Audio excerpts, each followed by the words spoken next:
All right, everyone, welcome to Strictly Sports. I am Jacob Brown. Today we're going to do our Oakland Athletics 2020 season preview. They were 97 and 65 last year, second place in the AL West behind the Houston Ass Turds. So the A's were 97 and 65. We're going to do it how we always do it. Addition, subtractions, lineup, bench, rotation, bullpen. So who did they lose? They lost reliever Blake Trinan, who in 2018 was crazy, ERA under 1. They lost starting pitcher Tanner Roark to the Toronto Blue Jays. They traded away Jurickson Profar to the Padres. They lost veteran pitchers Homer Bailey to the Twins, Brett Anderson to the Brewers. Backup catcher Josh Phegley went to the Cubs. Reliever Ryan Buchter to a division rival, the Angels. Marco Estrada still a free agent, and then Jarrell Cotton as well to the Cubs. They added, though, Tony Kemp, utility infielder from the Cubs, Birch Smith, a reliever from the Giants, and a bunch of minor league deals. Maybe Ryan Goins, one of those guys, makes the big leagues. He's been around a little bit. He played with the White Sox. They re-signed Jake Diekman to a 2-year contract, and then they acquired Buddy Reed and Austin Allen from the Padres in the Jurickson Profar trade. So not a lot of major additions here. They're kind of rolling with what they had, and why not? Because if you look at this lineup, leading off and playing shortstop, Marcus Semien, he played all 162.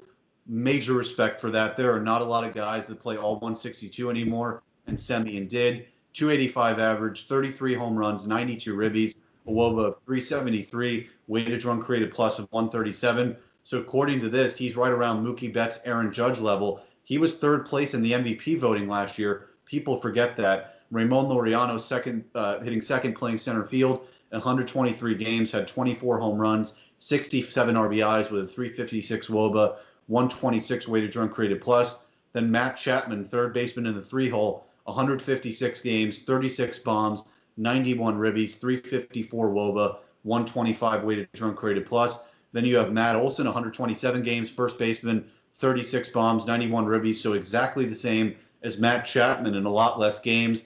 Had a 368 WOBA with a 134 weighted run created plus.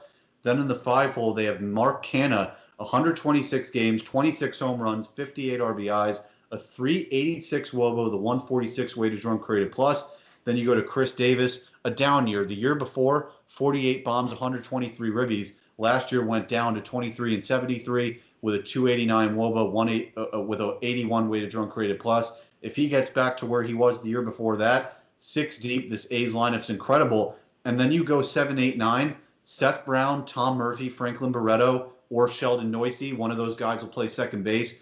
Those three, if those three pan out, you're talking about potentially 9 batters. This might be the best lineup in baseball, period, if all 9 of these guys pan out. Because Seth Brown, 37 bombs at AAA last year.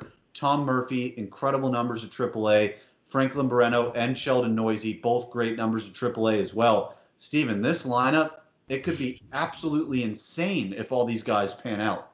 Yeah, I mean, tip the cap to Billy Beane and the scouting job that the A's have done the past 10 years. Really, it starts far back to getting these guys to where they are now, making trades and whatnot. But 1 through 6, you look at it, very solid. Marcus Semien, Laureano, Chapman, Olson, Canha. I mean, guys who have great swings. Chris Davis, kind of fell off the mark last year, but he was still a guy that pitchers when you faced him, you watch him, he still's got that power. He's still got the potential to really do damage on any given night. But if he gets back to the mark, which I think he will, his approach has always been good. I think he struggled with strikeouts a lot. His approach kind of changed a little bit last year, kind of trying to do too much and repeat the same numbers that he had the year before. If he just gets back to his normal philosophy, stick to keeping it simple, he'll be back to the Chris Davis we knew the year before. But you look at a guy like Matt Chapman. I mean, a guy who really pure hitter. I mean, guy at the hot corner there too, is just really solid, makes great plays, and puts together great at bats. And Mark Canha is doing it year in and year out. It seems like too. I mean, just guys that kind of caught you by surprise last year. These lower market teams are really have that winning formula. They just get guys that want to win, and not the most sexy guys out there that flashy, this not big contracts. They just find a way to do it year in and year out. They just want to win, and like you said, 1 through 9, if these prospects pan out, Tom Murphy, I mean, had really high WOBA, in the minors, and Seth Brown, and we got Franklin Barreto. I mean, these guys, if they transition well, you're talking about a really powerful lineup that can win 97 games again and really push the Astros, to the brink of not being on a division champion again. Yeah, and like to keep, I put those prospects in the lineup just to do it because, I think they can all really pan out. But on the bench, they have Steven Yep. Piscotty, been in the league a long time, really good player. Chad Pinder, utility player. Sheldon Noisy might win that position battle at second base as well. Tony Kemp might win second base too. And then you have Allen the catcher. So I look at this bench too. It's really productive. Yeah, I like Steven Piscotty a lot. A guy batted 240 last year, 13 homers and 44 RBIs. A guy who really can, maybe say platoon him over in Yeah, right with field, Seth but Brown. Yeah. yeah, you can platoon him and give him that 1-2 punch right there. And kind of you're getting different looks every night. But Seth Brown's a lefty. Piscotty, I believe, he's a right-handed bat. So you have two different looks there on the approach. So you know they have a deep enough bench. Tony, they added Kemp in the offseason. Could be a utility. He's obviously utility infielder there for that A's team. But you have depth there on the bench there, and Piscotty and Kemp will probably end up being starters, in the beginning of the year. But you have prospects right behind them, not too far, that can really fill those shoes and be really great additions for this lineup. 100%. And I look at it this way. You look position by position. These are my personal rankings. I've made top 10 lists for all the positions. I have Matt Olson, fourth best first baseman in baseball. I have Matt Chapman, number 9 third baseman in baseball. By the way, third base, one of the deepest positions in baseball, because I have him in between Bryant and Escobar, two incredible players. Shortstop, I have Semien at 7. You could even argue he's top 5. I mean, remember, finished top 3 in the MVP last year. If Chris Davis is healthy, he's a top 10 left fielder. I have Ramon Laureano as a top 5 center fielder. Seth Brown is the guy he was. I mean, you have tons of guys that are top 10 in baseball at these positions, not even to mention infield defense. Olson, Chapman, Semien, those three are some of the best defenders in baseball at their positions.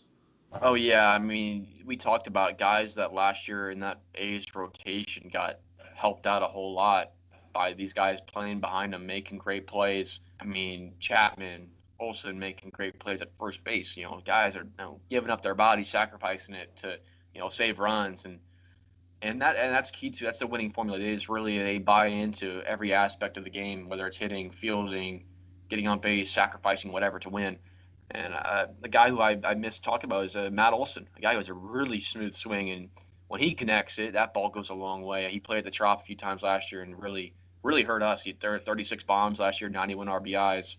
So weighted runs created plus, well above league average. So you got guys that really can do a whole lot of damage, and you can really mix this lineup around however you want. They can have a lot of fun with it too, and really giving teams different looks. And it's gonna be they're gonna be one team that's gonna be in everyone's face all year. They're not going away anytime soon, and watch out.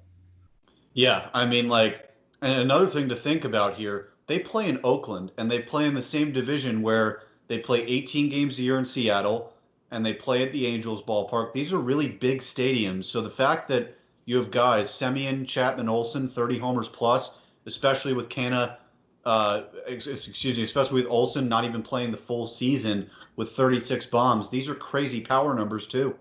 Yeah, I mean, Oakland's not an easy park to hit it out of either. That's their home ballpark, and Right. you Yeah. go to LA and you're playing in the Angel Stadium. You have some leeway there to hit homers on the left and right side of the field. Center field's still very deep. Seattle, another park too. I mean, so you're going to places where it's not, a home run ball is not easy to come by. And you go to Houston, obviously you can get a ball out of there, or you can flick it over the left field fence. Yeah. It's the easiest place to hit home run almost, along with Yankee Stadium too. But you're not playing there a whole lot throughout the year. So for these guys to be hitting 30 plus homers, it's just, you tip your cap to them. It's impressive.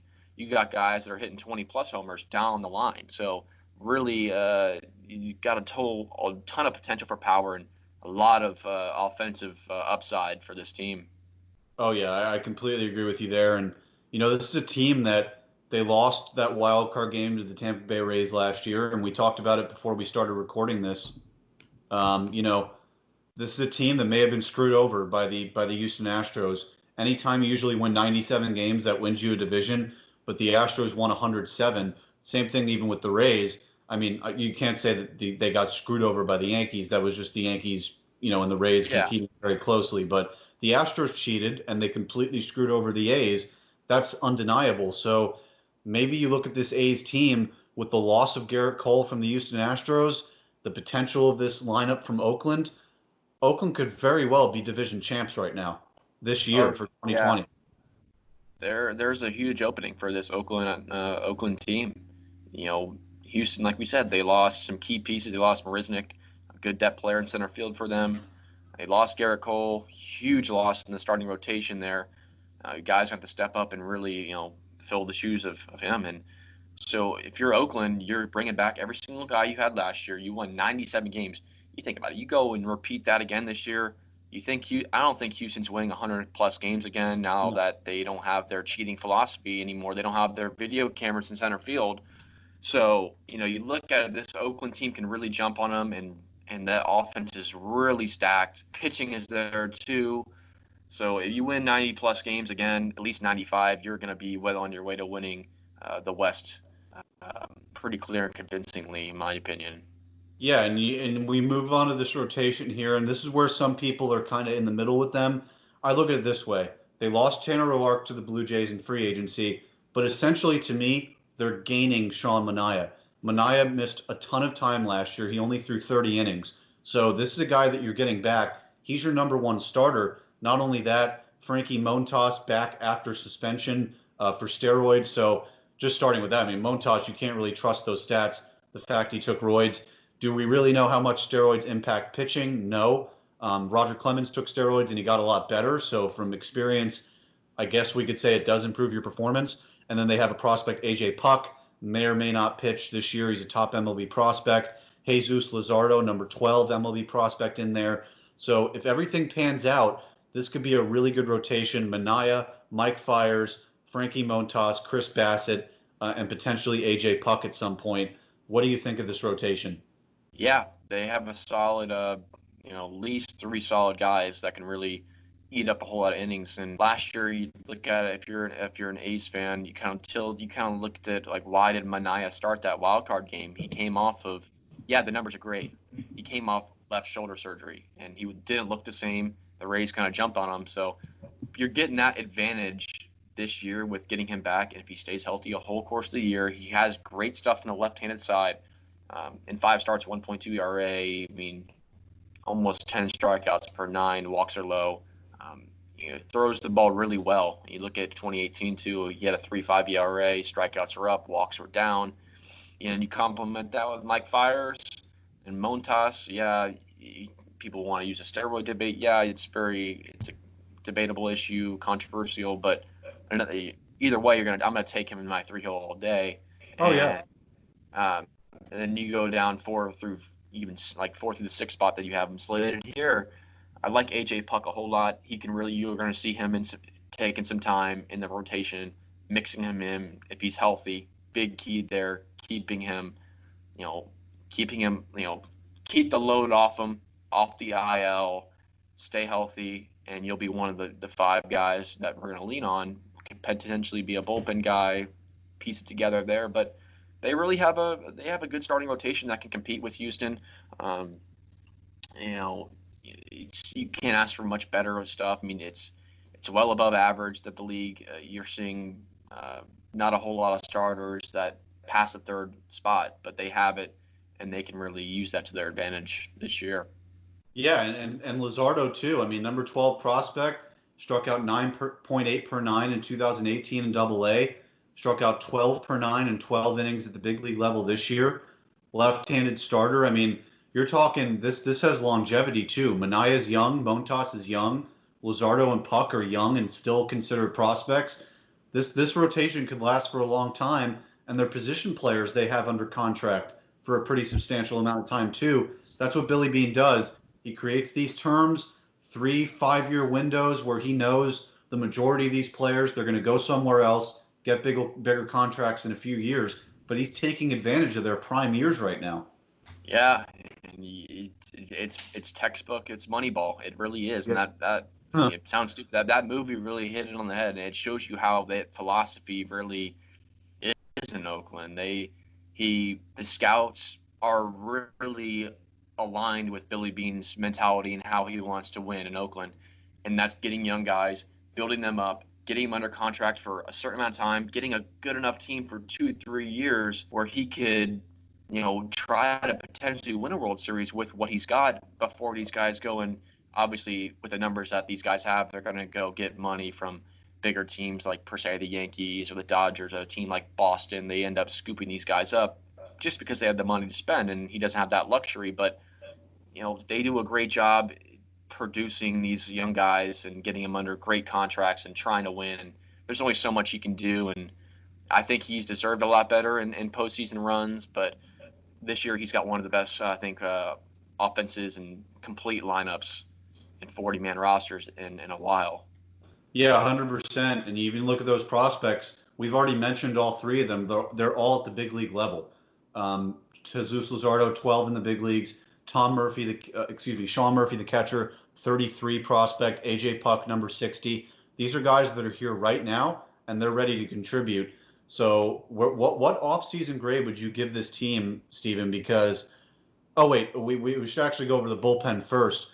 Liam Hendricks last year, you could argue maybe was one of the best relievers in baseball. 85 innings. That's a lot for a bullpen guy. 1.80 ERA, 1.87 FIP, 13.13 strikeouts per nine, 0.53 home runs per nine. That's incredible. They had Yusmeiro Petit, 36 years old, still dealing, 2.71 ERA. Joakim Soria, 35 years old, 10.3 Ks per nine. Jake Diekman, 12.19 Ks per nine. JB Wendelken, 9.37 Ks per nine. So they have a lot of guys in this pen. They can strike guys out. You look at that 7-8-9. Diekman, Petit, Hendricks with Soria on the outside. Yeah, they might be a little bit older, but they can still produce and strike guys out. Yeah. The first thing that comes to mind when I think of this bullpen is power. They come in, they really just, their mentality, it's like we talked about the Padres guys. They just go and boom. They just want to overpower you with what they've got. My stuff versus you. You're gonna, good luck trying to beat me, and they just have that mentality. I'm gonna overpower you, and you're not gonna beat me. That's the bottom line. And you look at Liam Hendricks. I mean, 1.8 ERA. I mean, in 85 innings pitched, they taxed him a lot. And you kind of saw towards the end of the season he was getting kind of worn a little bit. Guys were getting on base a little bit more than he wanted to. That just comes along with the role of pitching too many innings. And you double that number, and you're almost a starting pitcher, just about. And keeps the home runs down, and you got Pettit in the backside too. Soria, Trevino. You go down the list. They got enough guys that can get the job done. They kept this lineup in place and didn't blow it up in the offseason, which was great. I didn't want to see them lose guys and go off the mark and just blow it up and try to redo the whole roster. But I give them going into the offseason grade, I would give them an A, just because they kept everyone in place. They didn't do anything crazy. They didn't blow it up. They kept everyone in place, kept the contending team there. Did a great job. Yeah, I mean, I guess I would have to. I mean, I don't even know if like a letter grade's fair here because they didn't really do it. It's like you just kept what you had, and that was the smart thing to do. So I guess you can give them an A for that. Just saying, hey, at least you didn't make any dumb moves. But I mean, they really didn't do much. I mean, it's just that's how good this team is, and that's how confident that Billy Beane is that this team can go neck and neck right there with the Astros and make the playoffs again. And not only did they win 97 games last year, they won 90-plus games the year before. So this is a team that's done it. They're there. This is year 3 of this group playing together, and I'm really excited to see what happens. I have them, and I really haven't decided, and quite frankly, I'm going to wait until our AL playoff video to make this decision, which is in about 2 weeks. It's either them or Houston winning this division. I can't make that decision right now. What about you? Yeah, it's going to be I'm going to have to dive in and really put the two teams together, do some kind of like analytic work a little bit, because these two teams really you just never know in a course of a season how it pans out. Head-to-head matchups with through everything. You can dissect every part of each team's depth chart and who's deeper where in this spot. Like, you could advantage them to pitching, hitting. So really, we'll have to make that decision when we make our playoff predictions. But as of right now, I could really see them winning the division. Right now, I put them in first place. Whoa, there we go. Okay, good. I didn't want to be the first one to say it, because like got all these people that watch us and listen to us. They're like, Jacob's just an Astro hater because he's a Yankee fan. No, it's not true. No, I think the whole league hates the Astros. I mean, we'll get to that in the next pod too, but yeah, they're public enemy number one and they will be for a long time. And their target's on their back, and that's not going away. Yep, for sure. So that is the pod you'll hear tomorrow, guys, and that's one I've really been looking forward to. We'll be doing our Houston Astros pod that'll come out tomorrow. You can listen to that on any platform: Apple Podcasts, Spotify, Google Podcasts, YouTube, and a bunch more. You can follow us on Twitter at StrictSportsFAU. For Stephen Cash, and I'm Jacob Brown, and we'll see you next time.